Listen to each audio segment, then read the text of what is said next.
ملقانا، في الجنة ملقانا، في الجنة ملقانا. بسم الله الرحمن الرحيم. الحمد لله رب العالمين، وبه استعين، وأصلي وأسلم على رسوله الأمين سيدنا محمد وعلى آله وصحبه أجمعين. السلام عليكم ورحمة الله وبركاته. حياكم الله وبياكم حبيباتي بناتي في كل أرجاء العالم، مستمعاتي الجميلات، أهلا وسهلا فيكم في حكاوي بنات مع هناء الجبرتي. حياكم ربي وبياكم، نورتوني. شاكرا لكم استماعكم الجميل، شاكرا كلماتكم الأجمل، شاكرا دعمكم المتواصل. أتمنى دائما تكونوا أصدقاء البرنامج، أتمنى دائما تتواصلوا معنا. ألقاكم دائما وأنتم بصحة وبخير وبعافية يا رب. طبعا اليوم جايتكم بموضوع جميل جدا جدا جدا. نحن خلصنا تقريبا الأشياء الرئيسية للبنات الجميلات من أنا كبرت إلى السلسلة هذه إلى يومكم هذا. اليوم حلقتنا بإذن الله عن سلوكيات أتعلمها. اليوم حلقتنا عن سلوكيات أتعلمها. إيش السلوكيات اللي تتعلمها بنتي المراهقة؟ إيش السلوكيات مثلا حتى على الأم اللي مثلا ممكن تتفاداها من بنتها؟ إيش الأشياء اللي ممكن تقدري تساعديها فيها؟ طبعا نحن قلنا من أول حلقة طرقنا للتغيرات اللي تصير على البنت، التغيرات اللي تصير على بالنسبة للجسم، بالنسبة للفكر، تغيرات كبيرة، ضغط كبير كبير كبير جدا، لأنها تنتقل من فترة الطفولة لفترة ومرحلة الشباب. فهنا عندها تكون تغيرات كبيرة كبيرة جدا جدا وكبيرة فعليا، من ناحية طريقة التفكير، التأثيرات على الجسم. سبحان الله، في بنات ممكن مثلا يكون عندها نقص فيتامين معين أو كذا، فيكون أدائها يعني ضعيف، تلقينها مثلا تعبانة، كسلانة، ما هي قادرة يعني تشتغل، نفسها قصير. هذه الأمور لا، أنت ارجعي فيها للدكتور، شوفي ممكن يكون عندها نقص حديد، ممكن يكون عندها نقص فيتامين د، ممكن يكون عندها نقص من نوع من أنواع الفيتامينات، بحيث يقلل أدائها الجسدي، يعني ما يساعدها أثناء النمو، لأنها تستهلك الحين أشياء كثيرة. فأنت تابعي بنتك وخليكي قريبة منها، اعرفي الأسباب اللي تخليها بهذا الخمول وهذا الكسل، لعله فعلا نقص ما أنت مش مدركته. عزيزتي الأم، عزيزتي بنتي حبيبتي، طبعا نحن أثناء المرحلة الانتقالية في سلوكيات تكبر معنا، في أشياء تصير بزيادة كبيرة جدا. فأنت الحين مثلا في هذا الحلقة حنتعلم إيش السلوكيات اللي مثلا الماما ما تحبها، وأيضا حنتعلم سلوكيات كيف أنا أقدر أكتسبها وكيف أقدر أتعلمها. طبعا نحن قلنا عزيزتي الأم إنه البنت تمر بمرحلة كبيرة من التغيرات. أنت الآن عزيزتي الأم، عزيزتي الأب، العائلة الكريمة كلكم، كل فرد عنده فرد اللي هو عنده مراهق، تمام، ينتقل الآن، بدأ يكبر، انتبه له، انتبه له. سيبوكم من الكلمات المحبطة، سيبوكم من التعليقات العادية الكومن، إنه أنت كبرت، أنت كذا، خلاص أوكي هو كبر، بس أعطيني أنت مثلا فائدة. طيب، غير التعليق والمجاملة اللي هي ما بدون أي طائل. فلا، خليكي إنسانة فعالة، إنسانة مميزة. قدمي لي بعض النصائح من خبرتك، قدمي ممكن تتناقشي معاه في وجهات نظر كبيرة، تشوفين هو إيش رأيه في المواضيع. نحن عندنا مواضيع كثيرة الآن في الإعلام، في السوشيال ميديا، في أشياء كثيرة جدا جدا ممكن تتناقشي معاه وتشوفي هو كيف طريقة تفكيره. طيب، وكذا حتقدري تتواصلي مع هذا المراهق، وكيف حتقدري مثلا تخلصيه من سلوكيات سيئة وتكسبيه سلوكيات جيدة. طيب، الحين مثلا نحن نقول إنه مرحلة المراهقة هي مرحلة الاستعداد والتأهب للوصول، إنه الفرد يصل من النضج، قصدي من الطفولة إلى النضج والرشد، إنه بدأ طبعا إنه تتبلور الحين الأفكار عنده، تبدأ الحين شخصيته تتكون وهذه الأمور. طب أنا كيف أنقله بطريقة سليمة؟ طبعا في هذه الفترة، طبعا غير التغيرات الجسدية وغير التغيرات الفكرية، عندنا السلوكيات اللي تصحب هذا الشيء. يعني مثلا تلقين مثلا مراهقين يصير عنده نوم زيادة. طيب، هذا شيء طبيعي. يكون عنده مثلا شراهة في الأكل، يعني يكون أكل بزيادة، بس إذا وصلنا للوزن المفرط، هنا لا، تبدين تعملين ستوب تعملي أنت تبدي تهندلي الموضوع وتبدي ترتبيه بحيث إنه هو يكون أكله مفيد، غير ضار، تمام، صحي، عشان تحافظ على مثلا لياقتها الجسدية، يعني تمام، بحيث إنه لأن السمنة لها أضرار على المدى البعيد، يعني لها أضرار عليها وعلى صحتها بشكل كبير. فأي أحد يعني مش بس الصغار، حتى الكبار نحن نوصيهم إنه ما يكون عنده وزن زائد للأمراض المصاحبة بسبب الوزن الزائد. فأنت هنا طبعا إذا كان مثلا بدأ ينام كثير، بدأت تنام كثير، بدأت مثلا تاكل أكل بشكل أكبر، مثلا صارت تنفعل بشكل أكبر، هذه الأمور كلها حتعرفينها. هي سلوكيات أصلا في جميع المراهقين، تمام؟ يعني بس يفرق من مراهق لمراهق ومن حدتها من شخص لشخص آخر. طيب، فانتبهوا أعزائي أولياء الأمور، كل الأم الأب العائلة المجتمع كلكم حاولوا تسمعوني. طبعا يكون في المراهق بشكل عام العداوة والانفعال، يعني بيكون شخصيته عدائية، يعني هو مستعد انه يكون عدائي، مستعد، تمام، انه على طول يعني يقلب عدواني، مستعد جدا. عنده ايضا حدة الانفعال، يكون شديد الانفعال، يعني على طول متأهب. يعني شفتوا مثلا كيف الاسد او مثلا الذئب كذا اللي يترقب الفريسة عشان بس متى تكون على غفلة عشان يصطادها، نفس الطريقة المراهق يكون متأهب، يعني ذروة الانفعال تكون جاهز أصلا. فأي كلمة، أي تنبيه، أي كذا على طول ممكن يعني تصير مشكلة كبيرة بسبب الانفعال. أيضا التذبذب الانفعالي، يعني شلون مثلا هو المراهق أصلا مراهقة ما تثبت على استجابة محددة واحدة، تمام؟ يعني كل شوية تلقينها بمود، كل شوية تلقينها بطريقة، عادي، ترى هذا عادي جدا. طيب هذه هي فترات المراهقة، فانتبهي لها. الحب، المراهق أحيانا يحب نفسه وتلقينا خلاص هو محور الكون وممكن يقلب نرجسي، لكن أحيانا تلقينا لا، عكس ذلك، يكره نفسه ويكره التصرفات اللي هو فيها. فهنا بين الحب والكره اللي هو المشاعر.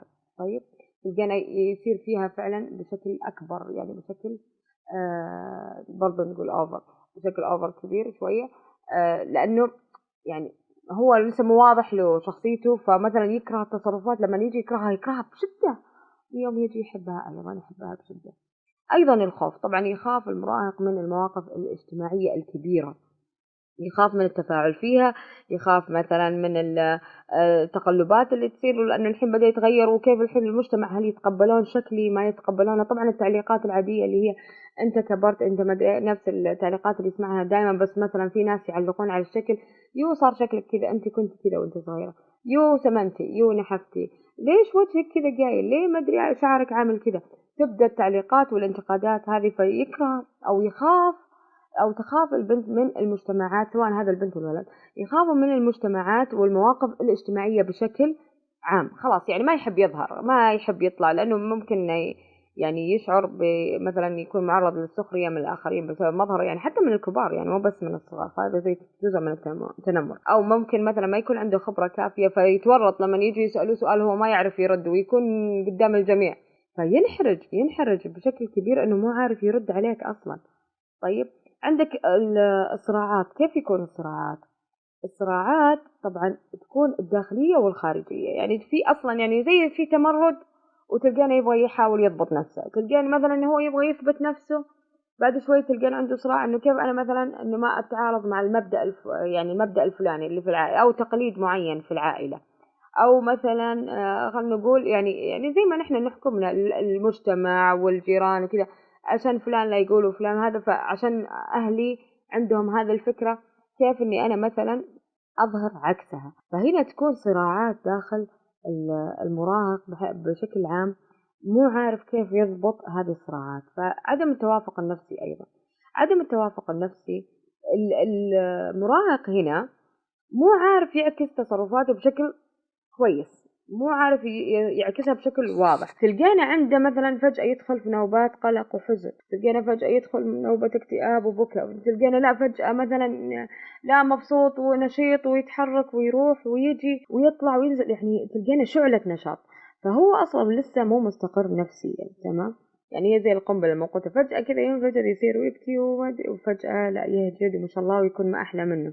عندك الغضب، طبعا لما يغضب المراهق هنا تكون ردة فعله عنيفة عنيفة عنيفة بشكل يعني ضعف ما تتصورين. فأنت ابنك أو بنتك لما تعصب بطريقة هذه راعيها، طيب، لأنه راعي السن اللي هي فيه، تمام. يعني البنت اللي تعصب أم 13 سنة غير اللي تعصب أم 14 غير، يعني تمام. كل ما تكبر كل ما حيكون الموضوع أهدأ شوي. بس مثلا يعني حدته تكون في ال 12 13 هذه شوية، بعد كذا شوي شوي تكون أهدى. إذا أنت ما عرفتي توجهيها بشكل سليم من البداية ممكن الموضوع يتطور بشكل أكبر. يعني بدل ما يكون غضب ندخل إيش للعناد. خلينا الحين ننتقل للعناد.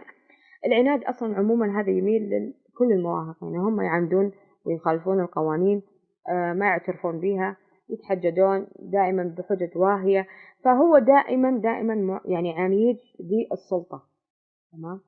كيف أنت الحين توجهين هذا العناد؟ بعدين إن شاء الله بإذن الله حنتعلم كيف حنوجه هذا العناد. كيف أنت سواء البنت أو الأم أو الأب، كيف مثلا عندك طفل عنيد أو مثلا مراهقة عنيدة أو مراهق عنيد، كيف أنت تتصرف معه. هذه في كتب كثيرة جدا جدا جدا، في حلقات يوتيوب كثيرة جدا جدا جدا تقدرون ترجعوا لها تسمعون. يعني مثلا اللي ما يحب يقرأ احضر على اليوتيوب في دورات، في دكاترة مثلا يجيهم أسئلة، ابني عنيد أو مثلا بنتي عنيدة تعاني من كذا كذا، اسمع النصائح اللي ينصحونها فيك، شوف انها هل تتماشى مع بنتك او لا. انت والله لا تبغى انت بنفسك تسأل الأخصائي، اسأل الأخصائي والله عندي كذا كذا كذا تصرف، كيف انا مثلا اقدر اوجه سلوك ابني او بنتي، وش التصرف الصحيح اللي انا امشي معاه، ايش الأسس اللي انا امشي معاها لأغير هذا السلوك. وطبعا احنا عندنا قواعد كثيرة في تغيير السلوك وتغيير العادات. يعني حتى إذا كنت أنت متعود على عادة تقدر تخليها من سلوك إلى عادة فيما بعد، يعني تتخلص من هذه العادة السيئة وتكتسب في بدلا منها عادة إيجابية مفيدة. طيب بعد العناد عندنا المعاناة من مخاوف متعددة، مثلا يفقد والديه، مخاوفه من المجتمع، مخاوفه مثلا من الفشل الدراسي، مخاوف مثلا أحيانا يجيهم تأنيب ضمير على موقف معين، أو مثلا ضحك مع يعني مثلا صاحبه استهزأ أو استهزأت هي اللي يعني عملت من صديقتها سخرية، لكن هي كانت واقفة معها، فهي حست إن ظلمت البنت لأنها ضحكت مع صديقتها عليها. فهنا أحيانا يحسون المراهقين بتأنيب الضمير ويعني بكافة الأمور، يعني فهنا يحس في نوع من المخاوف الأخرى. طبعا هذه تكون عندهم الشعور بشكل، يعني أنتم لو لاحظتوا الحين الأشياء اللي ذكرتها كلها تتعلق في المشاعر والأشياء النفسية والأشياء الداخلية اللي تكون أصلا في صراعات في داخل المراهق. عندك أيضا الميل للاستقلالية. طبعا هذا شيء طبيعي، هذا شيء طبيعي إن مثلا البنت تبغى تستقل بشخصيتها، تستقل بنفسها، هذا شيء طبيعي لأنه هذا بداية النضوج، هذا بداية الحين نموها، هذا بداية إنها تكون فعلا لها شخصيتها ولها مستقبلها الخاص، فنحن نراعي هذا الشيء. طيب طبعا في أمور كثيرة نتطرق لها، في أمور كبيرة جدا جدا جدا يعني إن إحنا نتعامل فيها، بس أنا ذكرت لكم بعض من هذه الأمور اللي تمر فيها المراهقة، بحيث إن أنت تعرفين كيف تتعاملين مع بنت المراهقة. يعني لا تتعاملين بشكل عام، تتعاملوا بشكل خاص. طبعا بنتي الأولى ترى غير عن بنتي الثانية، بنتي الثانية غير عن بنتي الثالثة، وهكذا كلهم يختلفون. مو تمشي لي على نفس الطريقة ويمشي على البيت كله، هو مو دستور، هو مو قرآن منزل، هو شيء اجتهادات شخصية. هذا الشخص يفرق، ونحن دائما نقول أصابع يدي مو زي بعض. تمام. أيضا أبنائي أطفالي كلهم مختلفين، بناتي كلهم مختلفين مو زي بعض. يعني بنتي الكبيرة ما تشبه الصغيرة، الصغيرة ما تشبه الوسطى، الوسطى ما تشبه اللي بعدها أو اللي قبلها، وهكذا كلهم مختلفات. أنت يعني الله يكون في عون الأم والأب والعائلة إن أنت كيف تتماشين معاهم. وهذا أنت الحين قاعد تجهزينهم، هذول استثمارك، أنت الحين قاعد تجهزينهم للمجتمع، أنت قاعد يعني تنمي البذرة هذه عندك وتراعيها وتزرعيها بشكل سليم عشان تطلع وردة جميلة جميلة جميلة جدا للمجتمع. أنت قاعد تهدينهم ورد جميل جدا، جاهز، قوي الشخصية، سليم الفطرة، سليم الفكر، يعني حتى يعني فكرها سليم، ما هو مشوه بأفكار أخرى أو كذا. فأنت قاعد تتعبين صح، لكن حتلقي ثمرة هذا التعب إن شاء الله. الآن أسيبكم فاصل ونعود بإذن الله بعد الفاصل. أراكم على خير.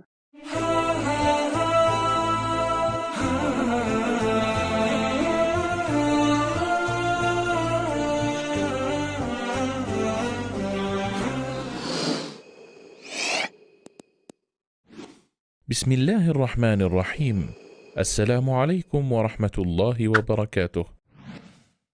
من رحمة الله بعباده أن جعل للطاعات أياما ومواسم معلومات، ومن هذه المواسم 10 ذي الحجة، فيستحب فيها الإكثار من الطاعات والنوافل كالحج والعمرة والصيام والمحافظة على الصلاة والصدقة وكثرة التكبير والتحميد والتهليل وقراءة القرآن وتعلمه وغيرها من أعمال الخير. عن ابن عباس رضي الله عنهما قال: قال رسول الله صلى الله عليه وسلم: ما من أيام العمل الصالح فيهن أحب إلى الله من هذه الأيام 10. فقالوا: يا رسول الله، ولا الجهاد في سبيل الله؟ قال: ولا الجهاد في سبيل الله إلا رجل خرج بنفسه وماله فلم يرجع من ذلك بشيء. ومن أهم هذه الأيام يوم عرفة. ومن فضل هذا اليوم على سائر الأيام أنه اليوم الذي أخذ الله فيه الميثاق على بني آدم، واليوم الذي أكمل الله فيه الدين وأتم فيه النعمة على النبي صلى الله عليه وسلم وأمته، وهو يوم مغفرة الذنوب والعتق من النيران، وهو يوم عيد لأهل الموقف بعرفة. شرع النبي صلى الله عليه وسلم صيامه لغير الحاج، فقال: صيام يوم عرفة أحتسب على الله أن يكفر السنة التي قبله والسنة التي بعده. قال النبي صلى الله عليه وسلم: خير الدعاء دعاء يوم عرفة، وخير ما قلت أنا والنبيون من قبلي: لا إله إلا الله وحده لا شريك له، له الملك وله الحمد وهو على كل شيء قدير. راديو سلام، سلام ووئام.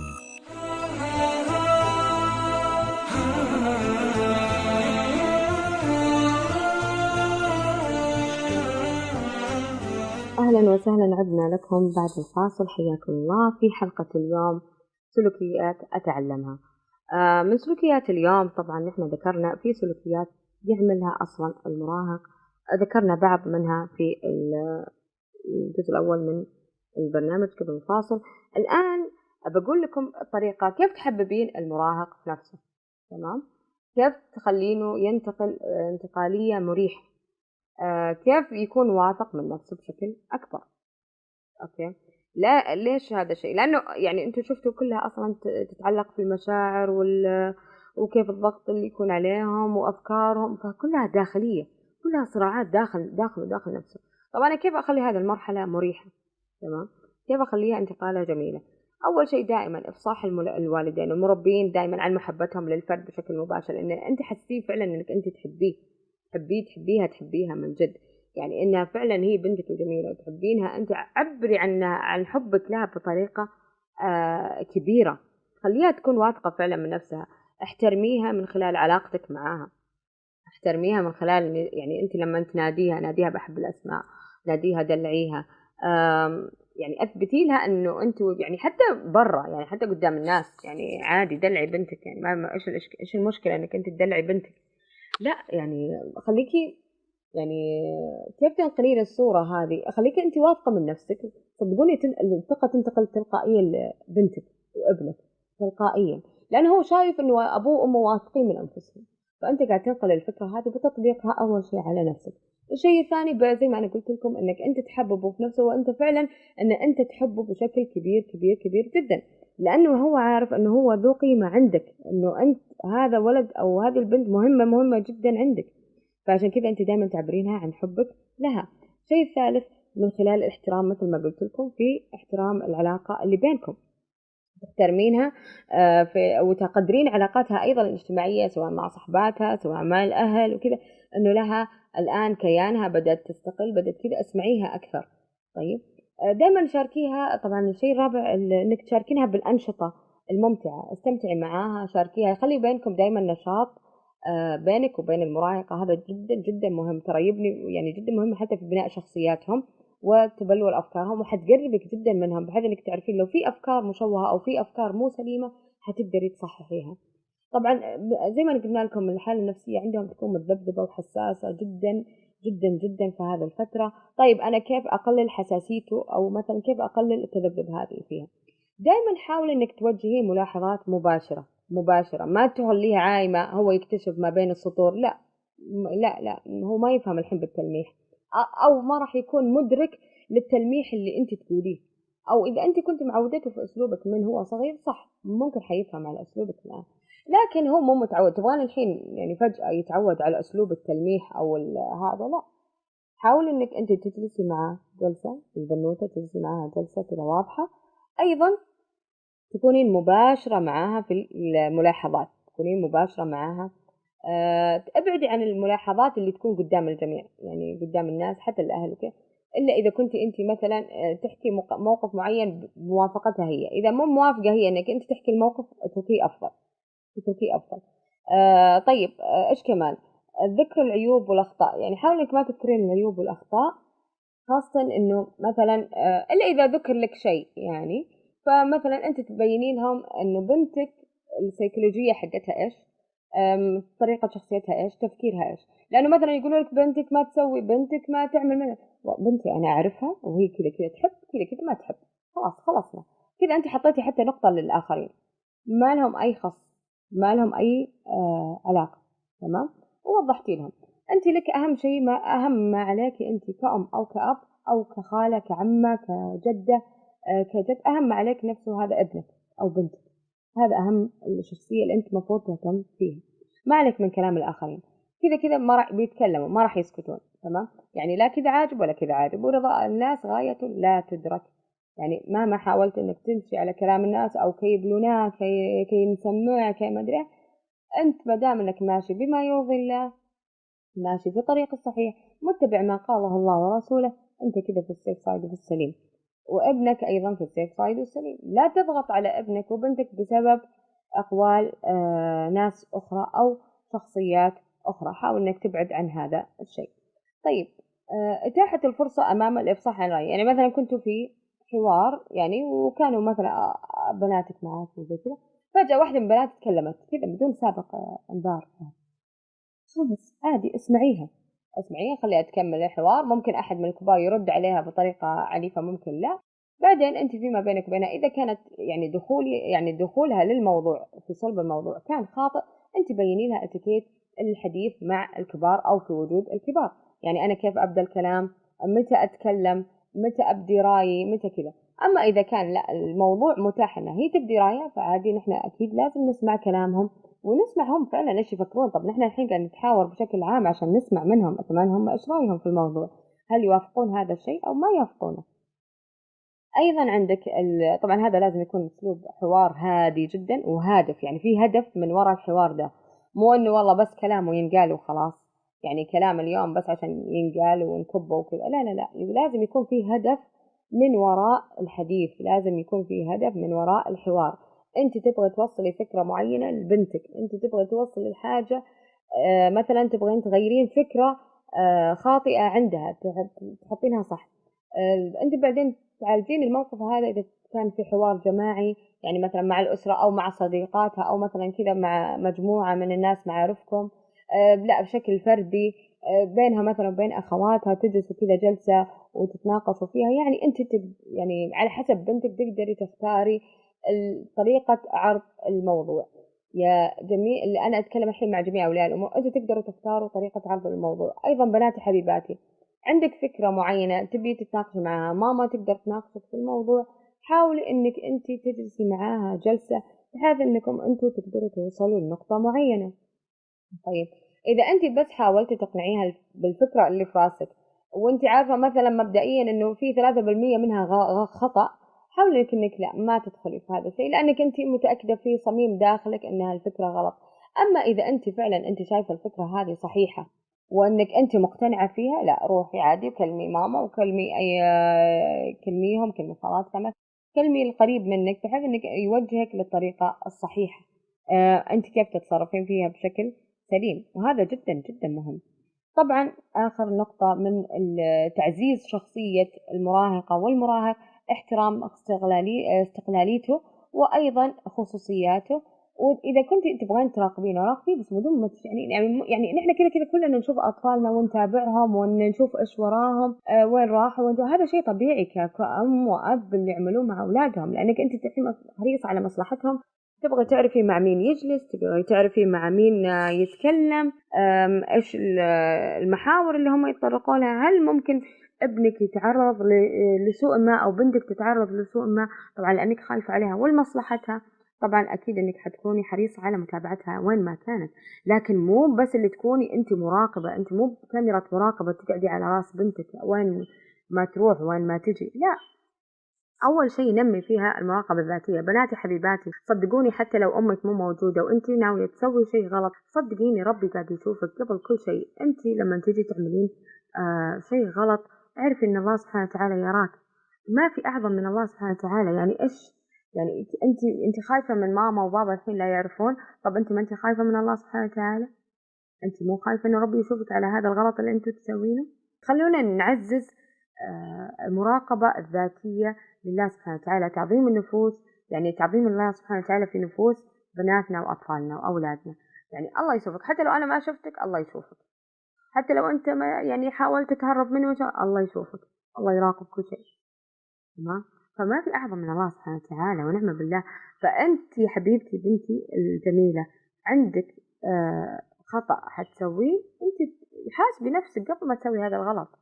حاسبي نفسك، شوفي انه يعني انت قاعده تخبي من ماما ومن بابا ومع صحباتك، او تروحي مشوار معين او تسوي مخالفه معينه. طيب من يراكي؟ الله سبحانه وتعالى يراك يا ماما. يعني سبحان الله، يعني هذا شيء غلط، وهذا شيء مثلا ممكن تقعين في الحرام، او مثلا يعني هو من باب ما يجوز ومنهي عنه في الدين. فانت حبيبتي تبعدين عنه كل البعد، كل البعد، كل البعد نهائيا، ما نقرب ابدا. حاولي حبيبي انه يعني هذه الامور يعني ما تقعين فيها، اللي فيها يمس دينك الاسلام كفتاة مسلمة مؤمنة، ابتعدي عنه تماما، ابتعدي عنه تماما تماما. يعني حافظي على صلاتك، ارضي والدينك، طيعي ربك، صومي رمضانك، يعني امشي باركان الاسلام واركان الايمان واركان الاحسان.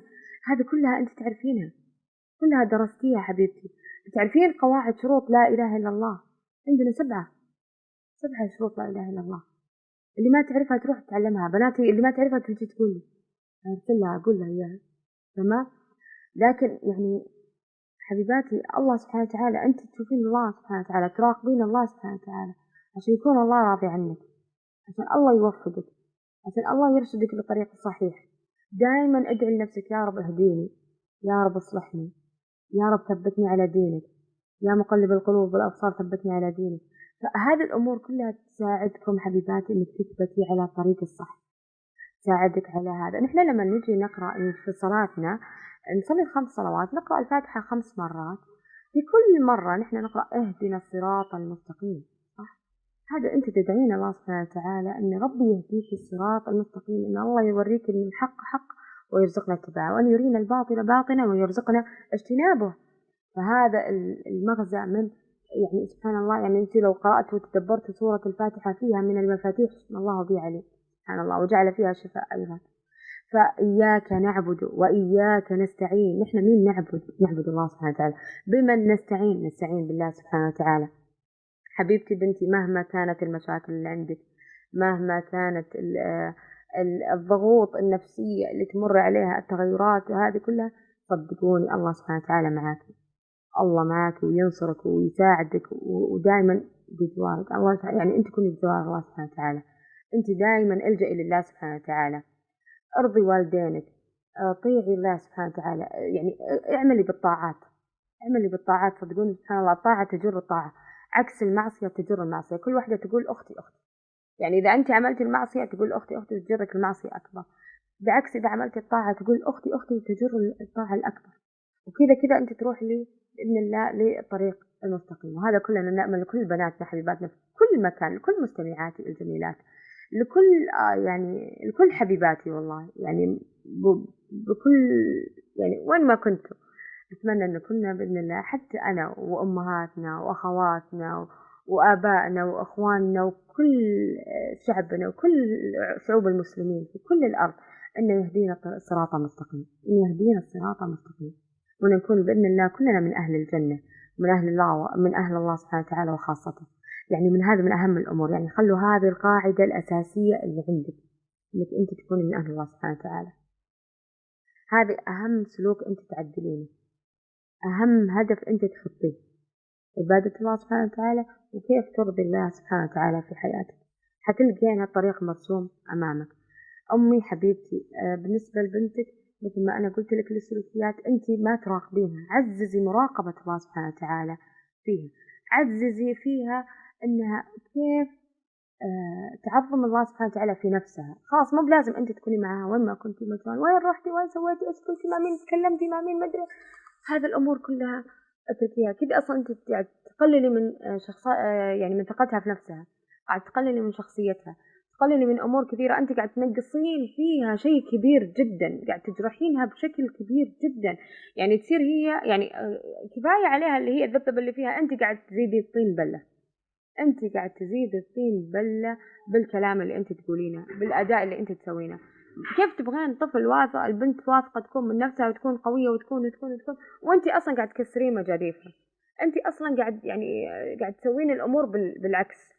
يعني سبحان الله، يعني بدل ما تخلين المركب تسير إلى طريقها، لا أنت تجين تحطين عائق بحيث إن المركب ما تسير، وبعدين تقولها لا ليش أنت ما سويتي. كيف تحاسبين على شيء أنت الأساس في سبحان الله، يعني أنت اللي كنت العائق الكبير بالنسبة لها، أنت العائق الأول والأخير اللي كنت في وجهها. يعني سبحان الله في بنات كثير أمهاتهم كانوا العائق، يعني نسأل الله سبحانه وتعالى السلامة والعافية، أو يكون أبائهم هم العائق، أو يكون أخوانهم، أو يكون يعني في كثير في الشخصيات اللي لها دور في العائلة تكون لها هي العائق في طريقها. فالله الله بناتنا ننتبه لهم ونبعد، ونحن ما نكون العائق فعلا في طريقهم، بالعكس نحن اللي نكون دعمهم ونقويهم، ودائما نكون في ظهرهم. ننتبه لهذه النقطة، انتباه جميل جيد واعي. يا رب بإذن الله تكون وصلت الفكرة لكم جميعا. حبيباتي، بالنسبة مثلا الحين احنا طبعا تكلمنا عن الجانب الديني، تكلمنا عن كيف تعززين انت ثقتك في نفسك في بنتك. حتى بناتي حبيباتي، انت كيف مثلا تراعين الله سبحانه وتعالى وحقوق الله عليكي، تمام؟ يعني انه كيف انت تتابعين الله سبحانه وتعالى في تصرفاتك، في كلامك، في افعالك. انت دائما راقبي الله سبحانه وتعالى. طيب ما عليك من الناس، انت اهم شيء هل انت فعلا ماشيه في طريق صحيح؟ هل انت فعلا متبعه ما قاله الله ورسوله؟ هذه الامور اللي انت تحاسبين فيها نفسك. طيب انا مثلا استاذه، انا عندي مثلا انا عنيده، او انا عندي مثلا انا اعصب بسرعه، او انا مثلا حبيبتي خلاص انت ما دام عرفتي المشكله هذا مربط الفرس، انت وصلتي للاساس. يعني لما واحد يعرف المشكله عنده، انت كذا وصلت لنص الحل. الحين تبدي تشتغلي على نفسك. يعني كيف؟ الحين انت مثلا انت لو عصبيه، حاولي شوي شوي تبعدين. دائما اللي يكون عصبي يكون مثلا اما العوامل الضغوطات اللي حواليه، او مثلا يكون عنده يعني هو اصلا يعصب بسرعه، يعني هو طبيعته يعني مثلا اي كلمه على طول يعصب. فانت تشوفين انت من اي نوع، تمام، انك تعصبي بسرعه، او يعني اي كلمه على طول تثيرك. هل اي كلمه على طول مثلا يعني انت تكونين من اللو تطلعي للهاي بسرعه؟ فانت شوفي. او ان لا انت مو كذا، انت لا بس مجرد مضغوطه، ومع الضغط يعني الامور اللي حواليك كلها، فاي شيء الحين ما تتحملينها، صايره حساسه بزياده، فممكن انك تتعصبي يعني مثلا على ماما، على بابا، او على اخوانك، او مثلا يعني حتى على صحباتك، تصيري عصبيه بشكل اكبر. فهنا انت لازم تكوني عارفه السبب العصبيه، يعني هل هي فعلا اصلا يعني انت من اول ما تتحملين يعني تعصبي بسرعه، او انه هو سلوك مكتسب اللي هو بسبب الظروف والضغط اللي حوالينك عشان كذا انت تعصبين.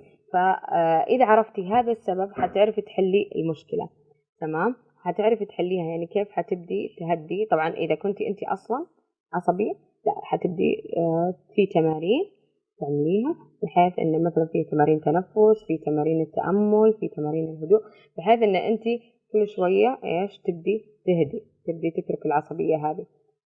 ايضا العناد نفس الطريقه. العناد انت لما تجي تعاندين هو لانك تدافعين عن فكره في بالك. طيب الحين نجي نحل العناد. كيف نحل العناد اللي هي تلقائيا احيانا تؤدي للعصبيه؟ تكون افكارك واضحه، توصلين فكرتك بشكل واضح للي قدامك، ابوك، امك، اخوانك، اي شخصيه قدامك، معلمينك، معلماتك، توصلينهم الفكرة بشكل واضح، بحيث انه ما يكون في تصادم واضح كبير بالنسبة للفكرة. إذا هم رافضين الفكرة مبدأ وأساسا، هنا أنت ما تقدرين تعاندين فيها، فلا تعاندين في شيء. أنت حتكونين المتضرر الأول والأخير فيه. يعني أنت اللي حتتضرري في أولا وأخيرا إذا كانت السلطة بيدهم. تمام.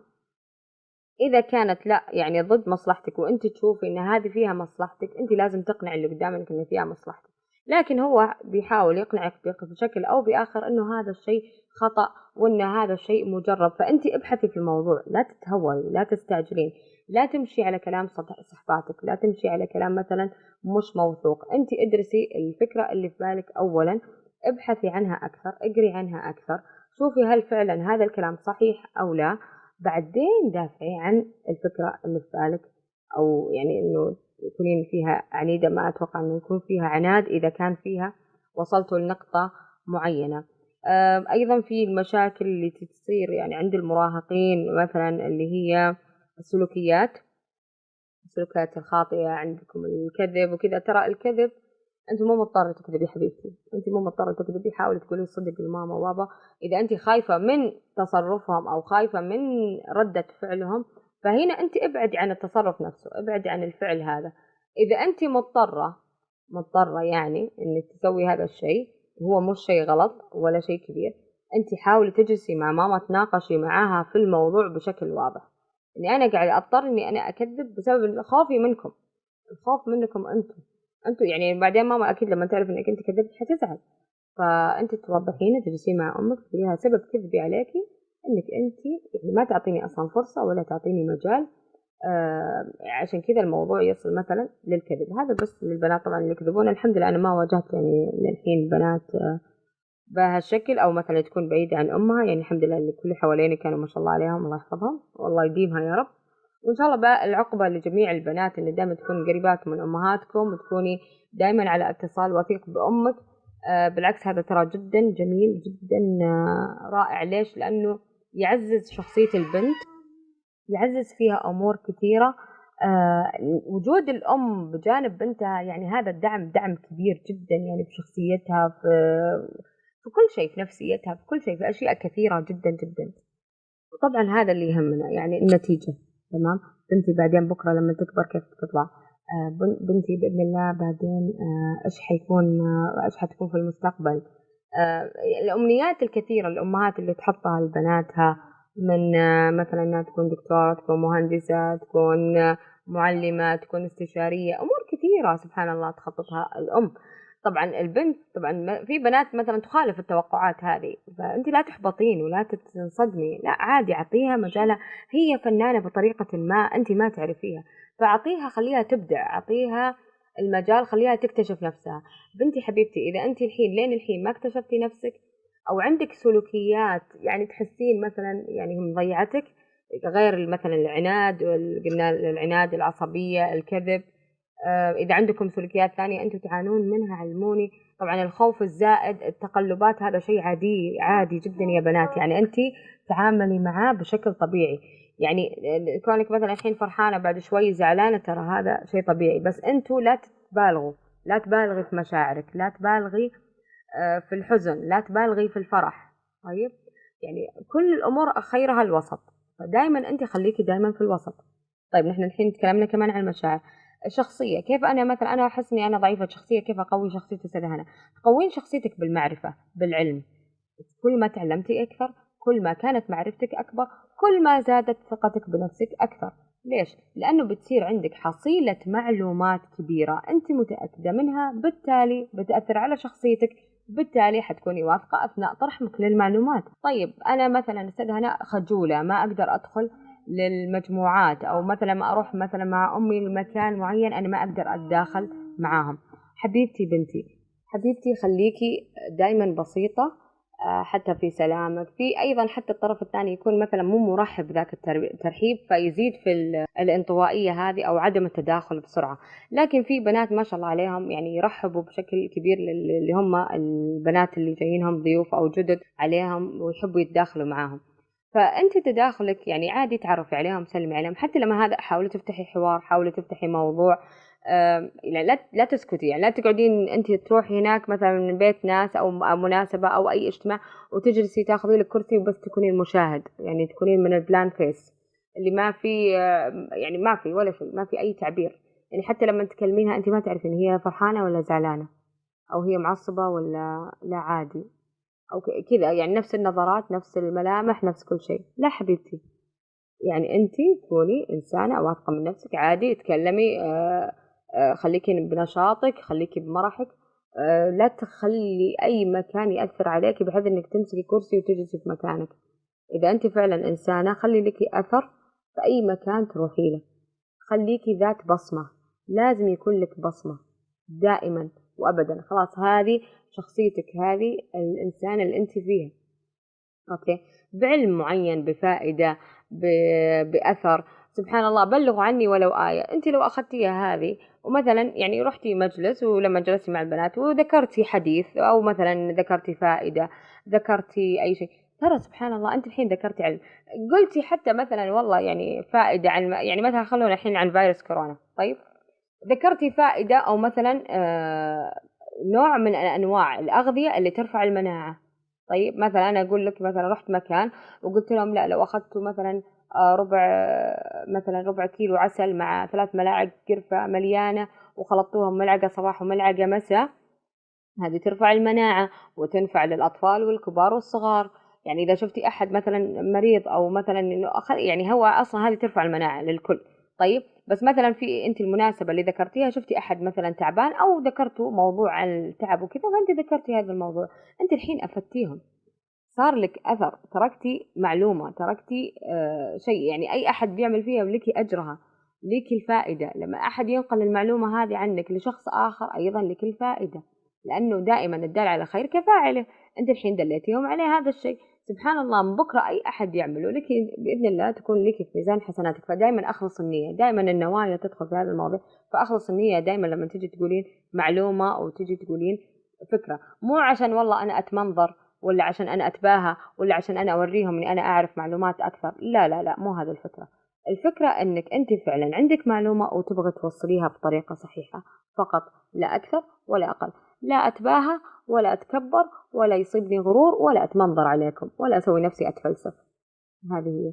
فنحن الحين تكلمنا عن الانطوائية، تكلمنا عن العناد، تكلمنا عن الكذب، تكلمنا عن أيضا اللهم صل على محمد. فهذه الأمور اللي تطرقنا لها تكلمنا عنها كلها، قلنا التذبذب النفسي ايش يصير، العامل، هذه كلها طبعا ذكرناها. بنات حبيباتي، طبعا في مشاكل كثيرة، طبعا التنمر، ايوه هذا شيء مهم جدا. الحين مثلا انت رحتي مكان تنمروا عليك، طيب انا استاذة هنا شو اسوي؟ حبيبتي خليك واثقة من نفسك، ما عليك من اللي يتنمر عليك. ما هو يتنمر عليك يحس انك انت انسانة ضعيفة، طيب او شخصيتك ضعيفة، خليك قوية، ردة فعلك قوية جدا.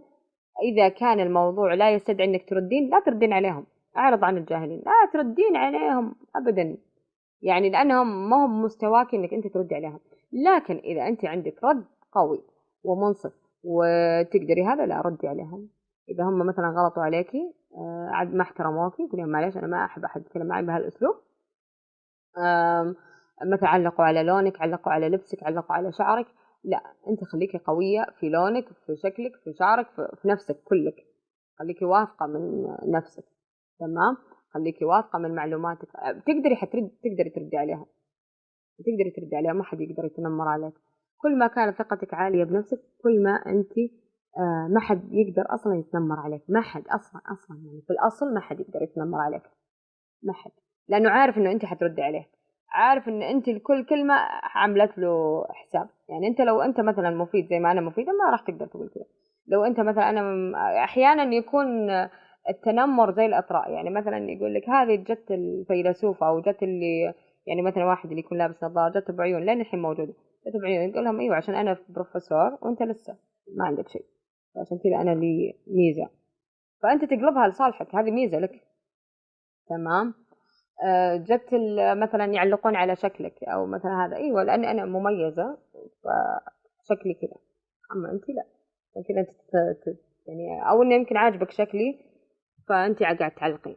فانت عندك بوث، يعني عندك الصايدين، تقدري تعلقي فيهم، تقلبيها في صالحك انت، تمام. بالنسبه للتنمر، بالنسبه للبنات اللي مثلا يسووا تشكيلات، يعني مثلا تسوي شله مجموعة وتجي بنت جديدة وما يبغون يدخلوها المجموعة إلا بشروط، أبدا لا ترضي إنك تكونين من هذا الناس، أصلا لا ترضين، اللي ما يرضون فيك بالأول لا ترضين إنك تكونين معاهم أو تقبلي بشروطهم عشان تدخلي شلتهم أبدا.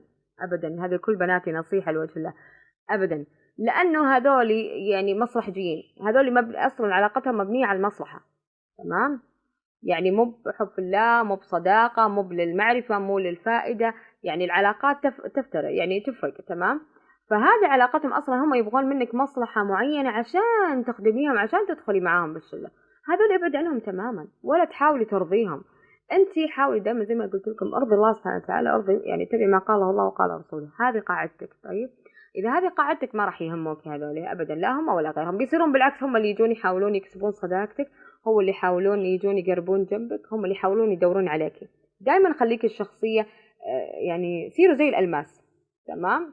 اللي دائما الواحد اللي شفتوا الألماس كيف ينقبوا عنه في المناجم عشان يطلعوا الألماس واللي هي أغلى الجواهر وأغلى الأحجار الكريمة في الأرض، نفس الشيء خليكي زي الألماس، ينقبوا هم، يدوروا يبغوا يعرفوا شخصيتك، كل مرة تطلعي لهم بإبداع جديد، كل مرة تطلعي لهم بتميز جديد، ما شاء الله، لأنك أنت إنسانة واعية، إنسانة مثقفة، إنسانة تقري، إنسانة تتعلمي أكثر، تحبي تطوري نفسك. عندكم كتب كثيرة في تطوير الذات، عندكم كتب كثيرة في الثقة، كيف مثلا الأفكار حقتك تترجميها الأعمال، عندك العادات، كثير من الكتب في التنمية، كتب تطوير، كتب لتقوية ذاتك. هذه أمور كلها تعزز تطويرك لذاتك وثقتك بنفسك طبعا، لأنك لما تطوري ذاتك خلاص أنت كده عززتي نفسك، سلحتي نفسك بالعلم. طبعا دائما عدو الإنسان الجهل، يعني أي إنسان يتكلم معاك بانتقاص اعرف إنه فيه هو جهل ما، ترى هذا إنسان جاهل مهما كان متعلم، لا تقولي لي عنده شهادات وعنده كذا، ما دام هو جاب هذا الأسلوب وانتقصك معناه هذا إنسان جاهل. هذه قاعدة، لولا جهله هو ما جاء انتقصك بهالطريقة أصلا، صح ولا لا؟ ما أدري تتفقون أنتم معي في هذا الشيء ولا لا، لكن أنا أرى أنه لو ما هو جاهل في هذه النقطة ما كان جاء انتقصني، ما كان جاء قال لي أنت وأنت وأنت. طب أنت عملت اللي أنا عملته؟ أو مثلا هل حاولت أنك أنت تعمل اللي أنا عملته؟ أو لك أثر مثل ما أنا اللي لي مثلا عملته، أحاول أن يصير لي أثر وأني أترك بصمة وراي، أترك لي شيء في ميزان حسناتي، أن يكون في ميزان أعمالي يوم القيامة. أنت سويت هذه الأشياء، تلقينه ما سواها، بس مجرد أنه يثبط من نفسك، يثبط من عزيمتك، يهبط من اندفاع حقك عشان أنت ما تطلعي عليه، أو مثلا ما تكوني نجاحك أكبر. يعني زي مثلا المنافسة اللي تكون بين الأولى والثانية، تصير بس تبغى تحبطها أنه أنا ما ذاكرت وأنا ما شاء، وتكون هي مذاكرة عشان هي تطلع الأولى وأنت تطلعي الثانية. نفس الشيء، يعني في ناس سبحان الله تغلب نفوسهم الحسد والغل، ابعدوا عنها بناتي حبيباتي، طهروا قلوبكم من الحسد والغل. دائما أدعو الله سبحانه وتعالى أن يطهر قلوبنا من الحسد والغل والتباغض والتشاحن والأشياء، نبعد عنها تماما تماما تماما تماما. أنا والله ودي أني أتكلم معكم كثير عشان تكلمت معكم عن أكثر من سلوك، إن شاء الله يا رب تكونوا استفدتوا منها بإذن الله. الحلقة الجاية نتكلم عن المهارات. أراكم على خير، جدا جدا جدا سعيدة فيكم. يلا السلام عليكم ورحمة الله وبركاته. الدعوة للأخلاق نهر عذب رقراق، حنا لدعوتنا نبذل لها ونشتاق، نبذل لها ونشتاق. والله يرعانا ما يوم نتوانا،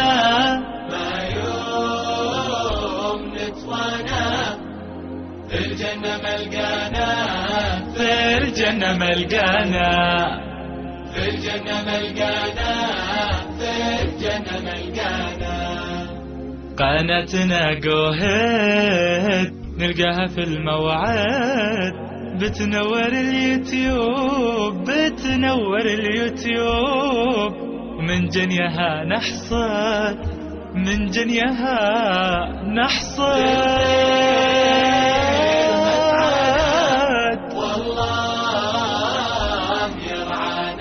والله يوم نتوانا، ما يوم نتوانا، في الجنة ملقانا، في الجنة ملقانا، الجنة، في الجنة ملقانا، في الجنة ملقانا.